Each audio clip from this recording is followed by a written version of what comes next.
Hey listeners, Bridget here.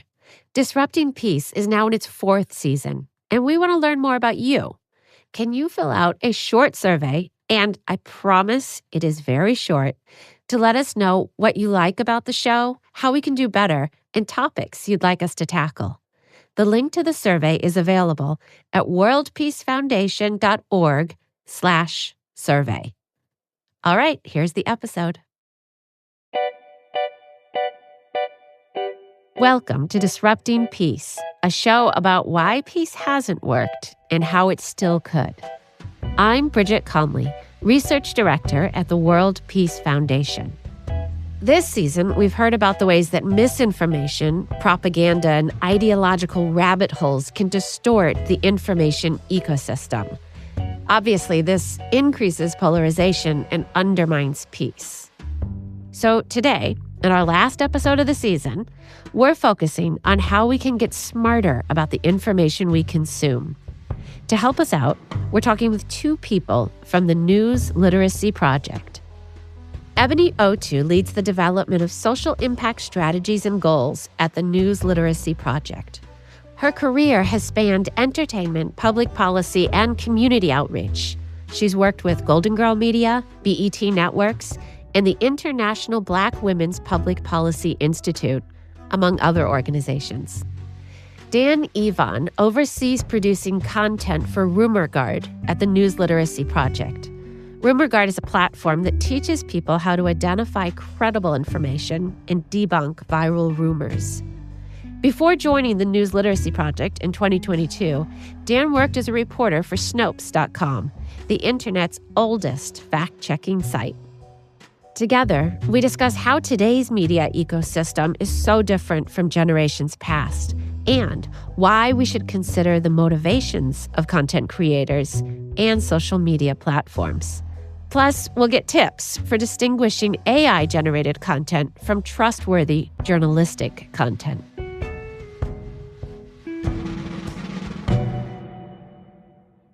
Ebony, Dan, welcome to Disrupting Peace.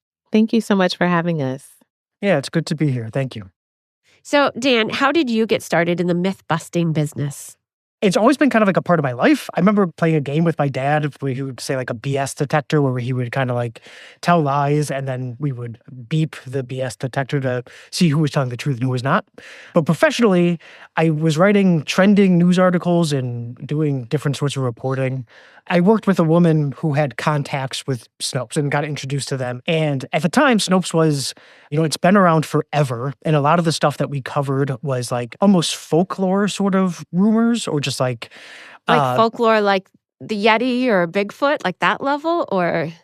Yeah, conspiracy content and UFOs, myths, and a lot of stuff that was not politically charged. And I think I joined Snopes in like 2014, 13. And as I was doing this job, fact-checking and misinformation, and these topics just became more and more vital to our lives. And so I spent almost a decade with Snopes, and then a few years ago transitioned over to the News Literacy Project to kind of teach people what I've learned over that decade of reporting. So, Ebony, your career has spanned entertainment, public policy, community engagement. What drew you to the work of media literacy? It's interesting. I went to journalism school, undergrad and grad school, and I really wanted to be a journalist and found my way in education shortly after finishing my graduate program. My mom's an educator, and so I've always wanted to find a way to marry education and journalism. And I knew if there was a way to kind of combine these passions, like that would be a sweet spot for me. And so here we are, all these years later. Great. So let's start by wrapping our heads around the enormous challenges that we face when it comes to our information ecosystem. And here I'm talking about access to accurate information about world events and the ability to discern what is not accurate. Ebony, how would you describe the problem or the challenge?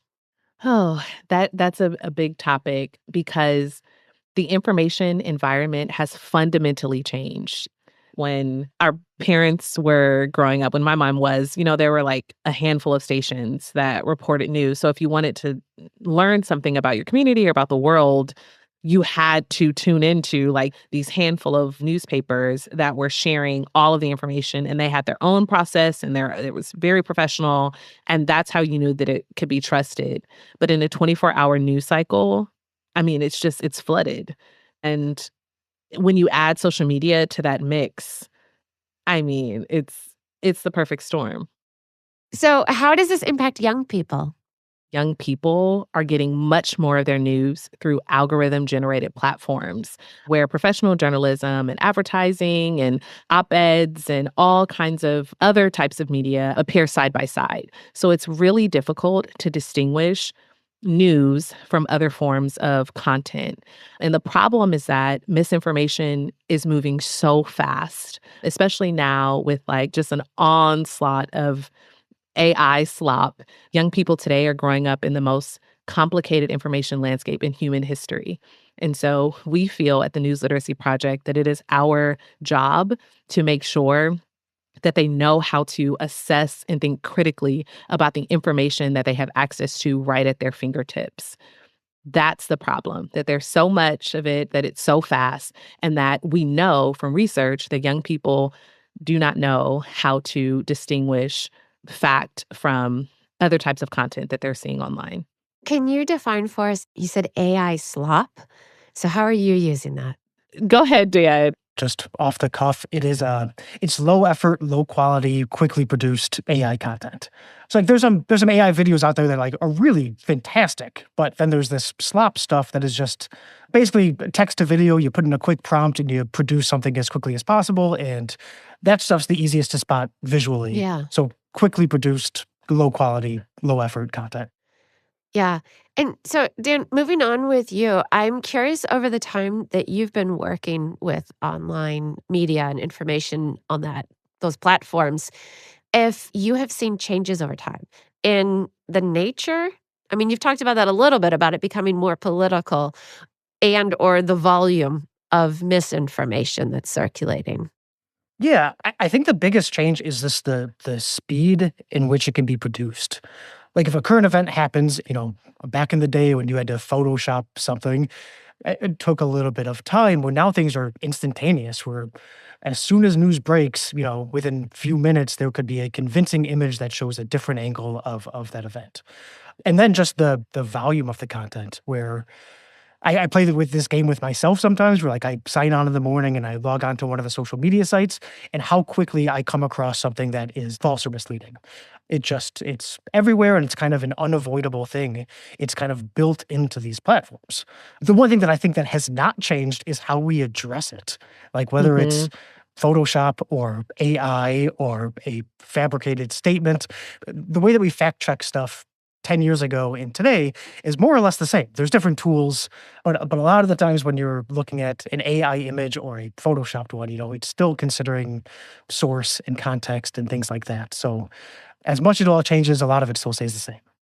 Do you see differences in who's putting out that information? And I'm thinking maybe, are there changes in like what would previously have been official governmental sources or, I don't know, international production, these troll farms? Do you see differences in that?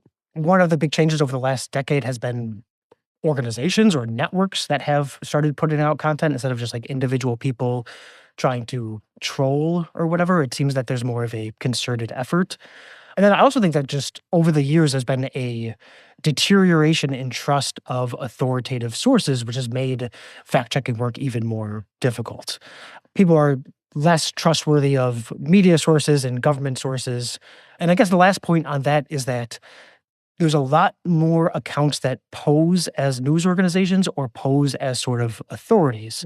So instead of it being a random internet account, it's an account that has all the appearance of an actual news outlet. And what comes to mind there is like on Twitter or X, there are changes with their verification symbol. There used to be a blue check mark, which would be a symbol of verification that the account that you were looking at belonged to the person who said that it was them. But that's no longer the case. Now you can pay for it, and you have these symbols along accounts that should not be trusted. So is it effective? I mean, I know Snopes has got an incredible history of debunking, especially like trending myths and helping look into the truth value. What do you find most effective? Is it working on sort of countering those ones that are really carrying a lot of weight and audience? Or do you think are there other ways to kind of get ahead of the volume of bad information? Yeah, we talk a lot about pre-bunking, which is the idea of debunking something before it happens. And the way you do that is by pointing out trends or patterns or the types of misinformation that spread. So fact checkers are absolutely vital because they Yeah. take these individual examples and they show you what is true and what's false.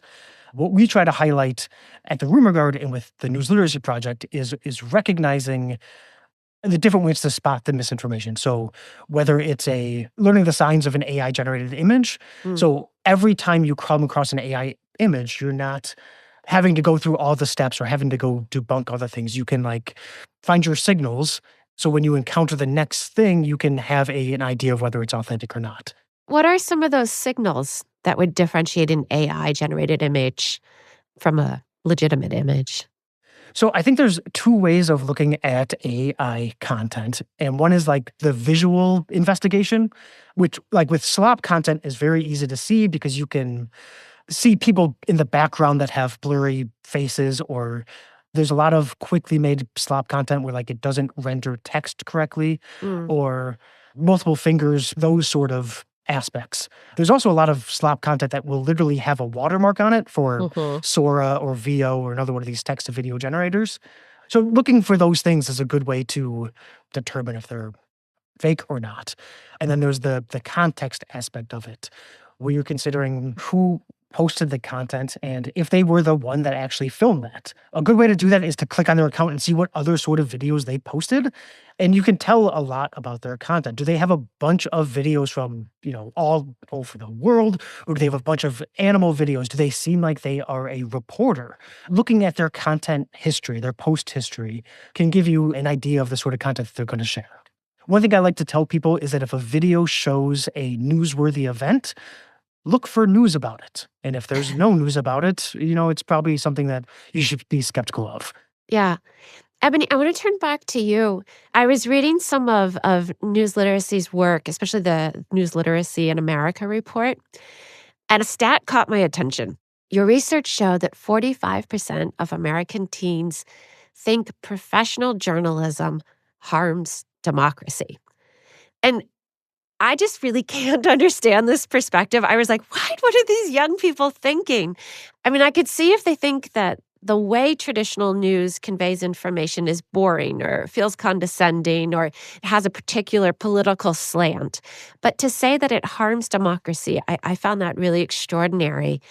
Do you know anything based on your research on why it is perceived as a threat to democracy? Well, let me start off by saying that statistic is one of the most staggering from that report.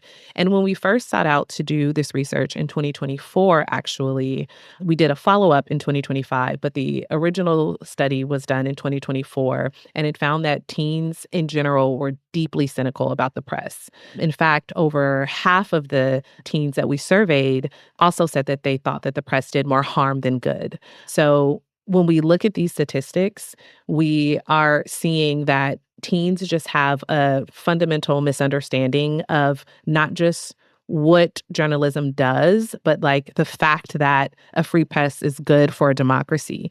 And for us, that's where news literacy comes in.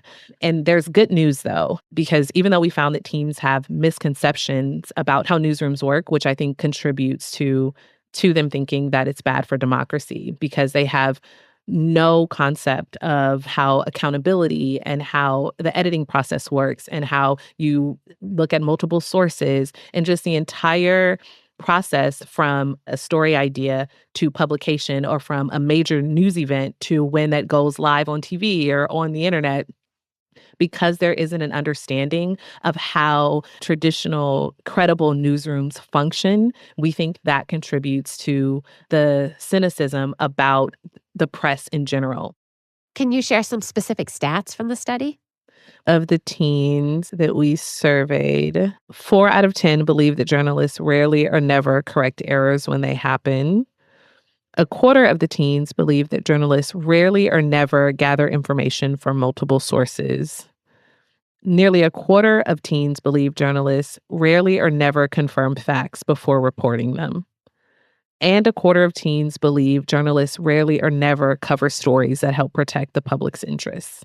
But the good news is that 94% of teens think that news and media literacy should be required in classrooms. So what that signals to us is that teens recognize that these are skills that they absolutely need in 21st century life in order to be civically engaged, in order to understand the world around them. So even though we know that in general, they don't really understand how newsrooms work. We know that they're critical about the press in general. They also share that they want and need news and media literacy education. And for us, like that's the silver lining. And that's what leads us to want to be a part of the solution. Dan, can you say more about the challenges in distinguishing news from other media? You have people posing as journalists who aren't actually journalists. You have influencers who are sharing news, but they are not actually reporters. So it's like this definition of what is news, who's a journalist, which is just, it's become so wide ranging where, somebody sitting at a news desk during prime time is associated with someone who has a random X account. And then this is also just conjecture, but there are so many attacks on the media and so many disingenuous attacks on the media, which I think kind of builds that perception of a lack of trust in the news. Even professional journalists sometimes get the story wrong. So what would you say differentiates news? I think when you think of a newsroom or a reporter, I think one thing that you can talk about is accountability, is these people, it's in their best interest to get a story right. That's what their goal is. Their goal is to get you the facts. That's what they are paid to do. And if they do not do that, they lose their jobs. They get demoted. They issue corrections to say that they got something wrong. A newsroom, one of the things that we look for when we're telling people to look for credibility is look for accountability. So let's get practical. Can you give us a concrete example? Like what skills, like specifically, do students learn through some of your learning models? Sure. I can talk about one of our foundational lessons on our Trichology virtual classroom platform, which is our online learning platform that houses lessons, quizzes, challenges to teach students news literacy. And it's called Info Zones. And we always say, if you are looking at Trichology for the first time, Info Zones is a great place to start because the goal is to teach students how to zone information. And it gives a number of opportunities for students to match the content to the content type.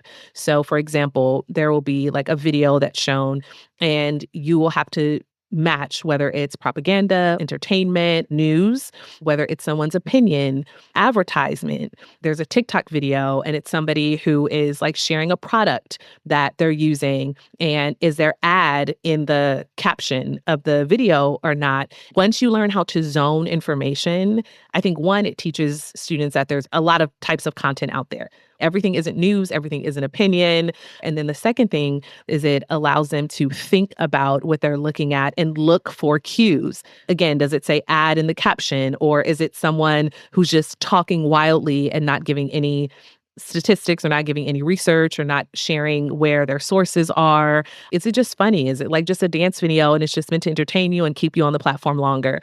Whatever it is, we want them to have the opportunity to look at information and categorize it in their minds and then decide how to engage with it based on their now understanding of it.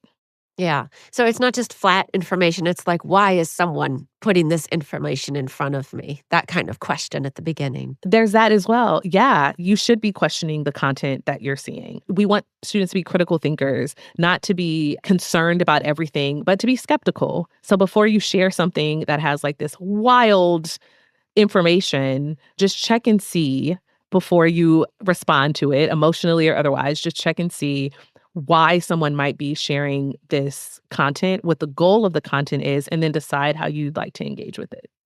Yeah. Dan, turning back to you, if somebody sees something online and is curious about whether or not it's true, do you have like a set of guideline, like steps that people can go through to start assessing the truth value? Yeah. The first step for like everything is just slowing down.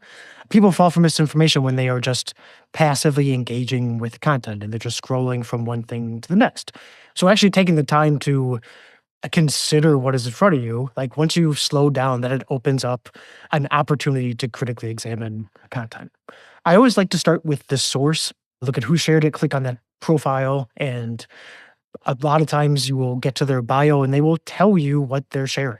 They are a digital content creator, or they're hyper partisan, or they're some sort of troll account, but like their bio, usually tells you a lot. And then looking at the source of the content itself of where it came from. Most of the stuff that we come across, if we can get it back to the source, we get it back to its original context. A lot of the digitally altered stuff starts with accounts that openly admit that they're creating fabrications. So it gets taken out of that context and then it gets shared. But if you can bring it back to its source, you can find out if it's authentic or not. We teach people how to do reverse image searches with videos and images to try to find the source, to consider the context, to consider the evidence. And I'm missing one. Oh, logic. Just to logically consider if the thing makes sense or not, which we label reasoning. There are some AI videos going around that are absolutely convincing, but they do not make logical sense. There's a video of like Macaulay Culkin in Home Alone and Harry Potter and Indiana Jones, and it looks real, except it just cannot logically be true. So just doing a brief logic check is also a good way to address that content. I'm guessing the white dragon that there's live video of from China is also not true, which is a pity. Yeah, I pitched that topic for Rumor Guard, but we decided that it was too far-fetched and people would already get it, so we didn't cover that one. I can imagine. Also, did you say that people will actually tell you that they're a hyper-partisan account or a troll account? Yeah. If you look at the bio, you will get signs of the sort of content that they publish. A lot of AI content creators will label themselves as AI. Parody accounts will label themselves as parody. You'll find accounts that like openly admit that they are a hyper-partisan account that are pushing one political ideology. So when you check the profile, you get an idea of who the person is and whether or not they're trustworthy. I think when people deal with content online, they see it as kind of just a monolith. It just all comes from the same anonymous account. And it helps to think of it as a person. Who's the person there? If you're meeting a person out and about, who are they? Should you trust them? Ebony, I wanted to pick up on something else that you said too about not just the quality of the content or the sourcing of that, but also the need for people to check their emotional responses before they engage.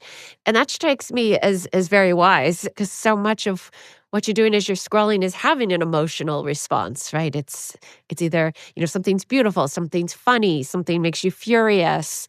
I wonder if you could just say a little bit more about managing emotions even while you're scrolling.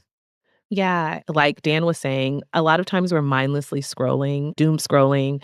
And what happens sometimes is that when things are really charged and someone posts a video or a statement about something that's happening right now, it's because they know that this is going to get a reaction out of people. So a lot of bad actors seek to prey on people's emotions or people's values, anything from someone's nationality to someone's identity to someone's like moral code. And so one of the things we say is that if you look at something online and you have a very charged emotional response to it, whether it's sadness or joy or anger, whatever it is, please slow down. Just slow down for a second and assess it. Do all of the things to just take a look at why you're having this response and then what the goal of this content is. And sometimes you'll find that the goal of the content is to get that kind of reaction out of you. If you look at how misinformation spreads so quickly, it's because someone will see something and immediately reshare it because you're like, everybody has to know this information. Like everyone has to know that this thing is happening because I'm so upset about it. I'm so passionate about it. I need to share it with my entire world so that they know that this thing is going on. We've seen this in 2020 with vaccine misinformation. We've seen it during election cycles. We see it during the Super Bowl.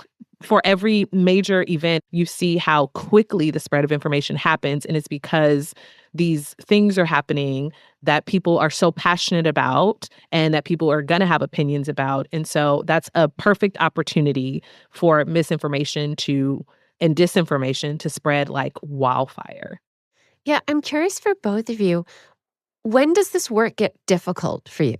Like what are the things that are really difficult to overcome or to manage as you're working to try to improve people's abilities to critically assess information?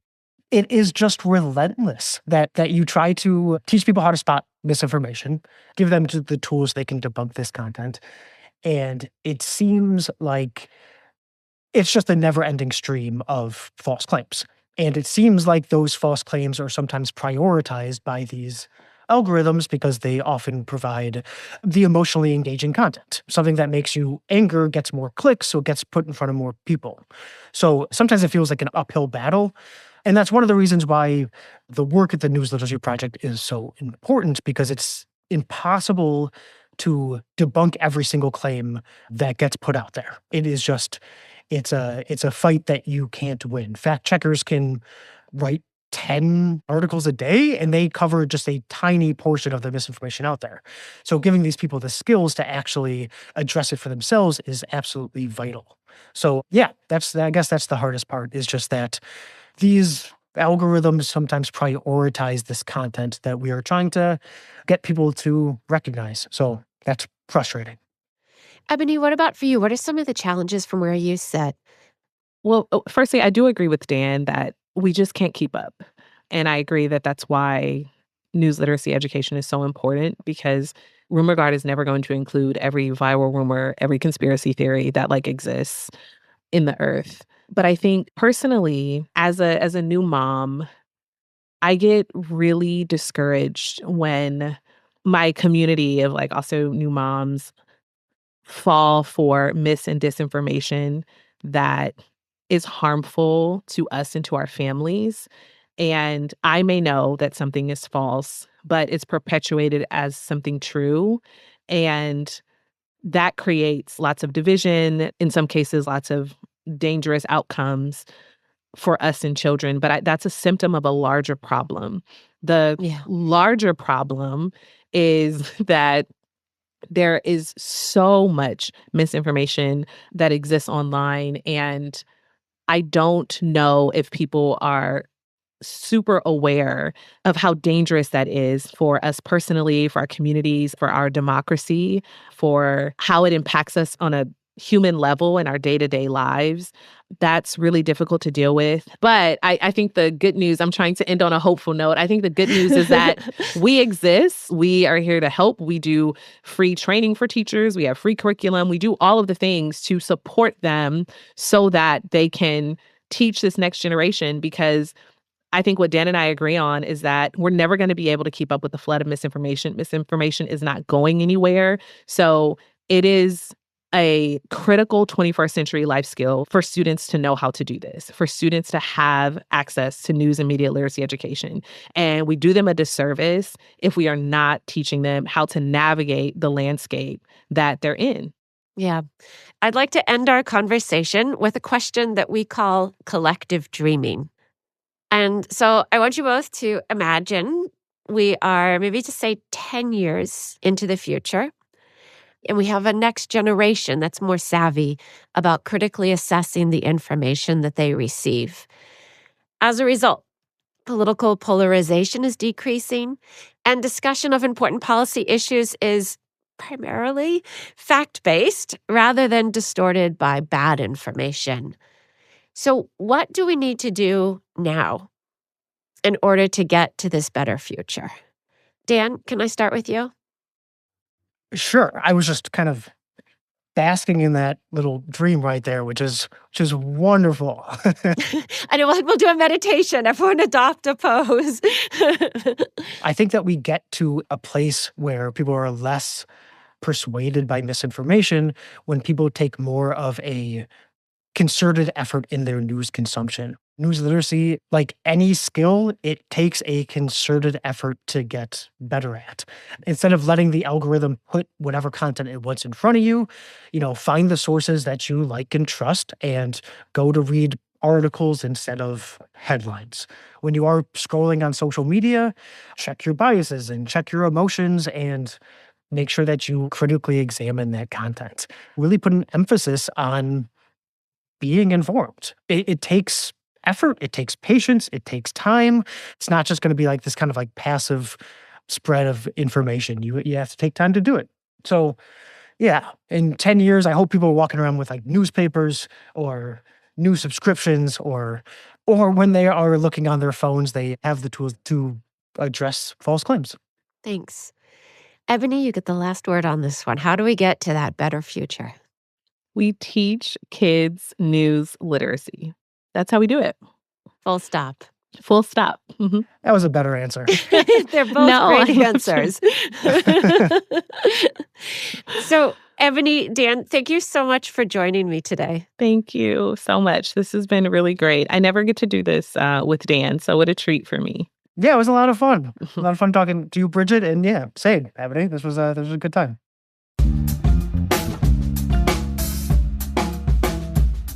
So we've reached the end of another season, and I want to bring back a couple takeaways that really stuck with me from the conversations.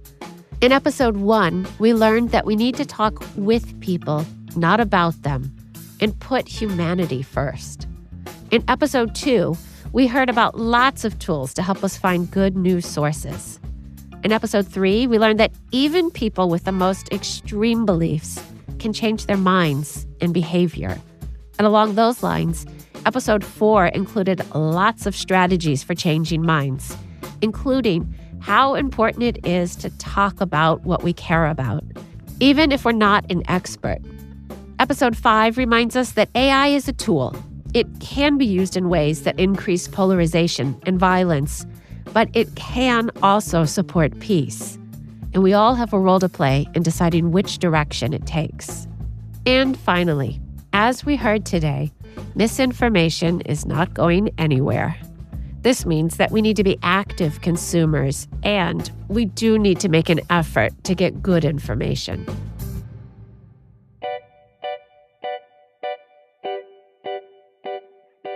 Thanks for listening to Season 4 of Disrupting Peace. And thank you to Ebony Otu and Dan Ivan for joining me today. I'm Bridget Conley. You can find out more about the News Literacy Project and their 2025 report on U.S. teens, as well as additional resources mentioned during the conversation at the links in our show notes. Also, we'd love to hear your thoughts. You can fill out a quick listener survey on our website at worldpeacefoundation.org/survey. Disrupting Peace is a production of the World Peace Foundation. Find out more at worldpeacefoundation.org. You can also find us on Instagram and TikTok at WorldPeaceFDTN. This show is produced by myself and Emily Shaw. Engineering by Jacob Winnick and Asia Simpson. Marketing and social media by Kaylin Song.